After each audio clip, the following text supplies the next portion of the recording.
Oui, en effet, le rite de la translation des reliques, cela s'appelle, c'est un rite prévu vraiment par le protocole des funérailles, commence à 9 heures demain, mais ce n'est qu'à 11 heures que les fidèles pourront commencer à rendre hommage au pape en défilant dans cette basilique Saint-Pierre. Alors, on se rappelle, lorsque le décès de Benoît XVI est survenu, il y avait également les fidèles qui passaient devant la dépouille du pape, et c'est clair que c'est un petit peu aujourd'hui la course à la photo. C'est un petit peu tragique, mais c'est un peu comme ça. Donc je pense que le Vatican va commencer à mettre vraiment des règles très strictes dans la basilique Saint-Pierre pour éviter ce genre de choses.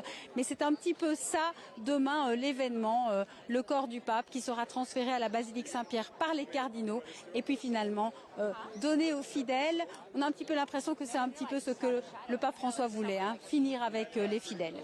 La disparition du pape, Valérie, on le sait, un retentissement international et forcément un événement très particulier pour l'Italie. Les autorités italiennes ont décrété un deuil national de 5 jours et Sergio Mattarella, aujourd'hui, s'est recueilli, a rendu hommage au pape François. Oui, aujourd'hui, c'est un peu le recueillement privé, sous forme privée, à la Casa Santa Marta, le lieu de résidence du pape François.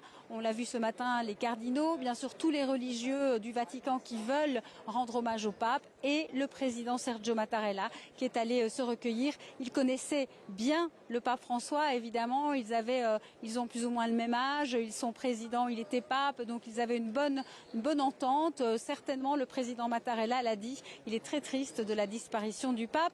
Il faut aussi dire que vendredi, c'est un jour férié en Italie, c'est la fête de la Libération. Donc les jours de deuil vont s'accumuler aussi avec, donc les fêtes vont prendre une autre couleur, j'ai envie de dire, il y aura un peu moins d'événements. L'Italie qui est vraiment en deuil, qui aimait le pape François. Et voilà, le président Mattarella, sans doute Giorgia Meloni, viendra aussi rendre ses hommages demain à la basilique Saint-Pierre.